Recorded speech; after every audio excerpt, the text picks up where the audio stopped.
कि अतीक अशरफ या फिर उनके बेटे या दूसरे अपराधी थे, और जब अपराधी थे तो उनसे किस तरह की हमदर्दी हो? नहीं, बिल्कुल कतई हमदर्दी नहीं है। ये बात मैं क्लियर कर दूं, क्योंकि आपके व्यूवर्स कमेंट में कहेंगे कि ये लोग, और अक्सर मीडिया इसी तरह का नैरेटिव सेट कर रही है कि मुसलमान होने की वजह से मुसलमान उसका पक्ष ले रहा। इसलिए मैं पहले इस बात को काट देता हूं। कतई हमें उसके मरने से, उसके इनकाउंटर से, उसके कत्ल से कोई तकलीफ नहीं है। कोई और गैंगवार में मार दिया होता, कितने लोग गैंगवार में मारे जाते हैं, हम लोग तो कभी आवाज नहीं उठाते हैं। गुंडे आपस में लड़ते हैं, मरते हैं, कई बार पुलिस के हत्थे भी चढ़ते हैं, कई वाकई जेन्युइन इनकाउंटर भी होते हैं मुल्क में। पहला वाकया नहीं है, फर्जी इनकाउंटर भी कई हुए हैं, कई बेहतर इनकाउंटर भी हुए। मुल्क हमारा संविधान से चलता है, चलेगा, और संविधान ने सबको एक दायरे में रखा है। पुलिस है, उसका एक दायरा है। पुलिस गिरफ्तार कब करेगी, गिरफ्तार करने के बाद क्या करेगी, पूछताछ किस तरह करेगी, रिमांड में कब लेगी, उल्टा कब लटकाएगी, लठ कब चलाएगी, और आखिरी में गाइडलाइन है कि इनकाउंटर कब करेगी। यह सुप्रीम कोर्ट का गाइडलाइन है। ऐसा नहीं कि इनकाउंटर के लिए कानून नहीं बना, पुलिस के हाथ बिल्कुल खुले हैं कि वो जिसको चाहे मार दे, ना, उसके लिए भी एक गाइडलाइन है सुप्रीम कोर्ट का कि किन परिस्थितियों में, किस तरह के हालात में आप जो है इजाजत आपको है कि आप अपराधी पर गोली चला सकते हैं, यहां तक कि उसकी जान भी आप ले सकते हैं। लेकिन पिछले असद और असद के साथ जो दूसरे शूटर का फर्जी इनकाउंटर था, जिसको हमने तब भी कहा था कि यह साजिशन कत्ल है, तब भी हमने आवाज उठाई थी, उससे असद या उस शूटर से कोई हमदर्दी नहीं है। जो तरीके दिखाए गए, आपने देखा होगा कि वो जो लाश दिखाई गई, पहले एडीजी लॉ एंड ऑर्डर ने कहा, एटीएस लॉ एंड ऑर्डर ने कहा कि वो वीडियो हमारे पास है, अगर आप लोग को जरूरत पड़ेगी मैं दूंगा। एडीजी एटीएस ने कहा कि जो इनकाउंटर हुआ उसकी लाइव तस्वीरें पब्लिक डोमेन में हैं।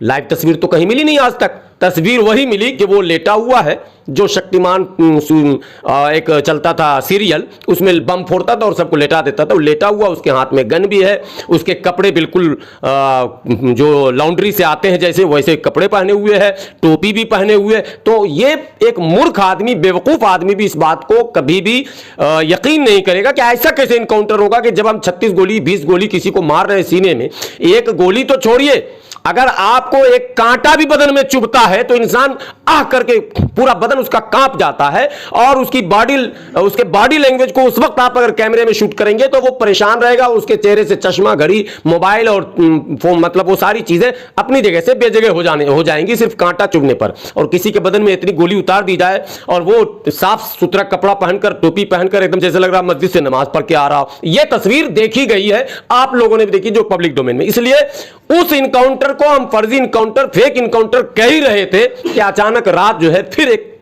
हमला हुआ जिसमें अतीक और अशरफ का मसला है। ये जुडिशियरी के अंदर थे, इनको कोर्ट ने पुलिस रिमांड में दिया था, यानी निगरानी जुडिशियरी की थी। कोर्ट ने जेल से लाकर और पुलिस के कस्टडी में दिया पूछताछ के लिए, रिमांड जिसको आप लोग कहते हैं। और रिमांड एटीएस का है, एसटीएफ का है। रिमांड किसी साधारण पुलिस सिपाही और हवलदार का नहीं है।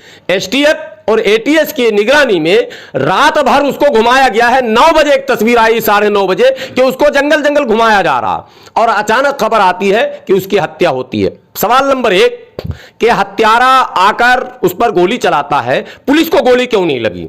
जब पुलिस के घेरे में अतीक और अशरफ था तो एक पुलिस वाले के हाथ में, पांव में, शर्ट में, पैंट में, टोपी में कहीं पर गोली क्यों नहीं लगी?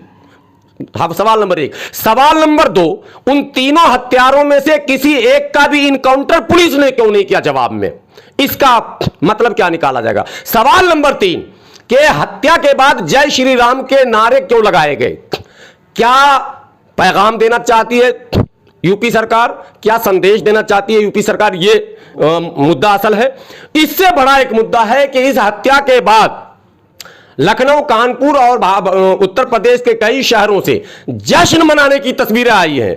योगी के जय जयकारे और पटाखे फोड़ने की तस्वीरें आई है। यह महा आपत्तिजनक है, घोर आपत्तिजनक है। पूरे उत्तर प्रदेश में अराजकता लाने, उत्तर प्रदेश को दंगा में झोंकने और माइनॉरिटी का साजिशन कत्लेआम करने का प्लान यह दिख रहा है। शायद योगी आदित्यनाथ जी ने यह तय कर लिया कि उत्तर प्रदेश में मुसलमान मुक्त उत्तर प्रदेश हम बनाना चाहते हैं। इसलिए मेरी केंद्रीय गृह मंत्री अमित शाह जी से मांग है, भारत के सबका साथ सबका विकास वाले प्रधानमंत्री जी से हमारी मांग है कि 24 घंटे के अंदर योगी आदित्यनाथ सरकार को बर्खास्त किया जाए और राष्ट्रपति शासन लागू किया जाए।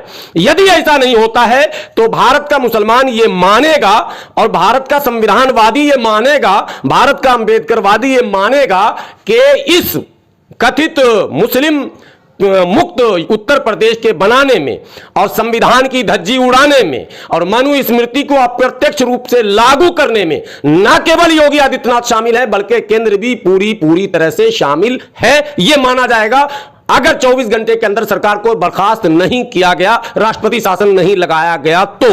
ये एक कॉलम। दूसरा, उत्तर प्रदेश में वो विपक्ष के नेता जिनको माइनॉरिटी समेत तमाम अंबेडकरवादियों और संविधानवादियों ने अपना कीमती वोट दिया था, ठीक है वो सत्ता में नहीं आए लेकिन उन्हें एक एक वोट दिया गया था, यानी कि समाजवादी पार्टी और बहुजन समाज पार्टी और दूसरी वो तमाम पार्टियां जो इस तबके के वोट का दावा भी करती हैं, उम्मीद भी करती हैं। उनसे मेरी अपील है कि 24 घंटे के अंदर लखनऊ में अगर आपने कोई बड़ा धरना योगी आदित्यनाथ की बर्खास्तगी को लेकर नहीं किया, यदि आपने सिर्फ ट्विटर पर या हल्का सा किसी चैनल पर बयान देकर अपनी जिम्मेदारी निभाने की आपने कोशिश की, तो माइनॉरिटी में यह संदेश भी जाएगा और हम जैसे लोग ये मानेंगे कि इस तरह की हरकत जो योगी सरकार के द्वारा की जा रही है, इसको इनडायरेक्टली आपका भी सपोर्ट कहीं ना कहीं है। आप भी पर्दे के पीछे से इसी एजेंडे को आगे बढ़ा रहे हैं। अगर संविधान पर आपकी आस्था है, अगर लोकतंत्र पर आपकी आस्था है, अगर भाईचारे को आप बढ़ावा देना चाहते हैं, जो कि अखिलेश यादव ने ट्वीट भी किया था और कहा भी था, तो अब ट्वीट और बयान से काम नहीं चलेगा। अब आपको सड़क पर उतरकर मतलब रास्ता रोको, काम रोको और योगी सरकार को गद्दी से उतारो अभियान चलाना पड़ेगा। अगर यह अभियान भी लोग नहीं चलाते हैं तो भारत का मुसलमान, उत्तर प्रदेश का मुसलमान आने वाले चुनाव में एक नए विकल्प और नए रास्ते की तलाश में लगेगा।